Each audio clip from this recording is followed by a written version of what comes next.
नमस्कार दोस्तों, स्वागत है आप सभी लोगों का नीलकंठेश्वर महादेव चैनल पर। तो दोस्तों, आज हम सुनेंगे हरछठ महारानी की कथा। हरछठ पूजा में कितनी कथाएं होती हैं? तो दोस्तों 6 कथाएं होती हैं। बारी बारी से हम 6 कथा का आप लोगों का श्रवण कराएंगे। तो वीडियो पर नए हो तो वीडियो को सब्सक्राइब करें, लाइक करें और बेल आइकन को ज़रूर प्रेस कर लें ताकि हमारी अगली आने वाली वीडियो का नोटिफिकेशन आप लोगों तक पहुंच सके। तो चलिए दोस्तों, सुनते हैं कथा। पहली कथा, एक राजा रानी थे। उन्होंने एक सगरा खुदवाया था और उस सगरे में पानी नहीं आ रहा था। बहुत ज़्यादा परेशान थे और विचार करते रहते थे कि क्या ऐसा उपाय करें जिससे सगरे में पानी आ जाए। तो वो बहुत परेशान रहते थे। एक दिन स्वप्न में उन्हें विष्णु भगवान ने कहा कि उस सगरे में अपने नाती का बल दे दो तो सगरे में पानी आने लगेगा। तो वो बहुत ज़्यादा परेशान हुए और उन्होंने सोचा कि पानी आए सगरा में या ना आए, हम अपने नाती का बल नहीं देंगे। लेकिन परेशान इतने ज़्यादा थे कि करें तो क्या करें। पानी अकाल एकदम पड़ रहा था उनके गांव में, सगरा में पानी ही नहीं आ रहा था। तो उन्होंने एक दिन विचार किया कि इस नाती का बल देना ही पड़ेगा सगरे में। तो उन्होंने जाके अपने नाती को सगरे में बैठा दिया और सगरा भर गया, ऊपर तक सगरा भर गया। सगरे में खूब अच्छे से पानी आ गया। अब उन्होंने सोचा कि हम अपनी बहू से क्या कहेंगे, क्या जवाब उनको देंगे कि सगरे में पानी कहाँ से आया और आपका बेटा कहाँ गया। रानी ने क्या ऐसा किया कि के लिए एक पत्र लिखा और बताया कि तुम्हारी माँ की तबीयत बहुत ख़राब है और तुम जाकर अपने मायके अपनी माँ से मिल लो, जाके उन्हें देखाओ। तो उस बहू ने कहा कि आज तो हरछठ का व्रत है, तो हम आज कहाँ कैसे जा सकते हैं। तो राजा ने कहा कि सारी व्यवस्था हो गई है, तुम अपनी माँ से मिलाओ और कोई बात नहीं। तो वो बहुत परेशान थी, लेकिन माँ का तबीयत की जानकारी आई तो परेशान भी थी कि नहीं, मुझे जाना भी चाहिए। अब वो तैयार हुई, पालकी की तैयार करी गई, उसको मायके भेज दिया गया। तो उस बहू ने क्या किया, जो पालकी ले जाने वाले थे उन लोगों से उन्होंने कहा कि हम तुम्हें अपना एक सोने का कंगन देंगे, तुम हमें जोते बोए से मत लेके जाना, ऐसी रास्ता से लेकर जाना जिधर जोता बोया ना गया हो। से वो अपने माँ के घर तक पहुँची और जैसे ही उसकी माँ ने देखा कि मेरी बेटी आई है तो उसे बहुत भ्रम हुआ। उसने अपनी बेटी से पूछा कि बेटी यहाँ आने का क्या कारण है। तो उसने कहा आपने ही तो पत्र लिखा था कि मेरी बहुत तबीयत ख़राब है, हमसे मिल जाओ। तो उसकी माँ ने कहा बेटी आपके साथ कोई छल हुआ है, आप इसी पैर वापस चले जाओ। आज हरछठ की पूजा है, मैं ऐसे में आपको कैसे बुलाऊंगी, तुम्हारे साथ कुछ गलत हुआ है, आप तुरंत अपने घर जाओ। तो वो वापस अपने घर आई। आते आते उसने कहार से कहा कि हमारे ससुर जी ने सगरा खुदवाया है, तो चलो चलते चलते उसको भी देख लेते हैं। जब वो सगरे के पास पहुंची तो सगरे में बहुत पानी भरा हुआ था और वहाँ पर उनका बेटा उसी सगरे में खेल रहा था। कहा देखो हम घर पर नहीं हैं। तो बेटे को किसी ने ध्यान नहीं दिया और वो यहाँ आकर सगरे में खेल रहा है। उसने उस बेटे को उठाया अपने और अपनी पालकी में बैठा लिया। इधर राजा रानी छत पर खड़े हुए थे कि जैसे ही बहू आएगी उसको क्या जवाब देंगे, क्या मुख दिखाएंगे, तो छत से कूदकर प्राण दे देंगे।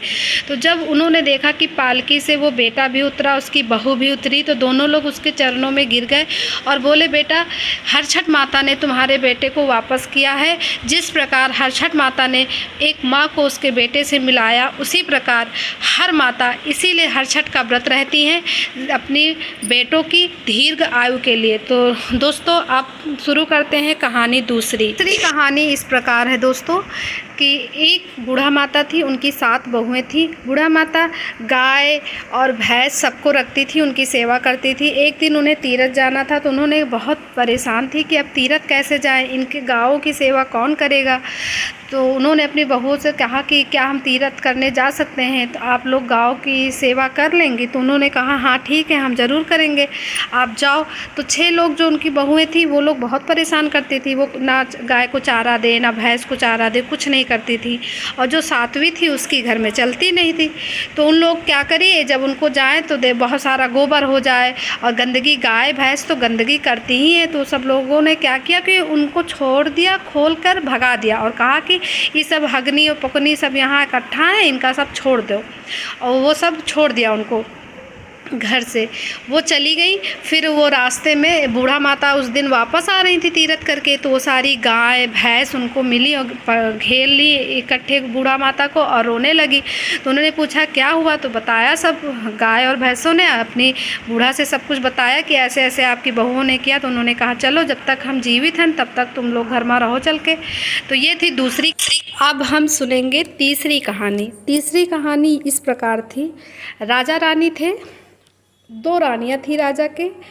तो पहली रानी को पुत्र नहीं हुआ, संतान नहीं हुआ, तो राजा ने दूसरी शादी कर ली। और जब दूसरी शादी कर ली तो जो दूसरी वाली पत्नी थी उसने पहली वाली पत्नी को कौवा हकनी बना दिया, मतलब कौवा भगाने का काम उसको दे दिया। वो दिन रात यही करती रहती थी, उसकी कोई इज्जत नहीं रहती थी। घर में वो चावल का माड़ जो होता है उसे बस खाने के लिए देती थी। ये सब राजा को तो कुछ पता नहीं था। एक दिन जो रानी की सवत थी उनके मायके से निमंत्रण आया और सब लोगों को वहाँ जाना था, तो वो बहुत खुश हुई कि चलो अब मुझे भी खाने के लिए अच्छा मिलेगा। तो वो जा रही थी, रास्ते में डूली छाली का पेड़ मिला, तो उससे वो कहती जाती थी कि मतलब अब तो वहाँ पे अच्छा अच्छा खाने को मिलेगा भोजन, ऐसे तो घर में चावल का माड़ ही मिलता था। तो वो यही सब कहती हुई उससे वहाँ पर जब वहाँ पर सारे लोग पहुँचे तो सब लोगों को अच्छा अच्छा खाने को मिला, नाश्ता हुआ, पानी हुआ, खाना पीना हुआ। और जब ये पहुँची तो उसे वही फिर से माड़ का पानी मिला, क्योंकि वो जो पहली वाली रानी थी तो उसने जाकर कह दिया था कि इनको डॉक्टर ने मना कर रखा है, इन्हें बस चावल का माड़ देना।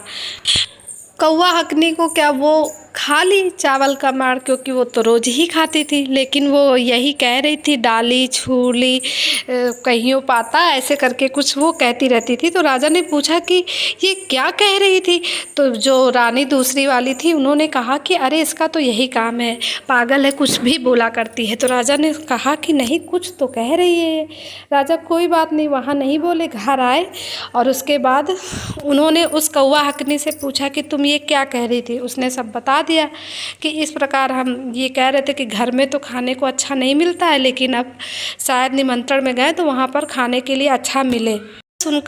राजा ने सुनकर कुछ नहीं बोला। और जब शाम को राजा के आगे भोजन की थाली आई तो वो उठे और पूरी अपनी थाली उस रानी के आगे रख दिया और कहा खाओ, ऐसा नहीं है क्या हमारे यहाँ तुम्हें खाने के लिए भी गाड़ है, अच्छा भोजन तो तुम खा ही सकती हो।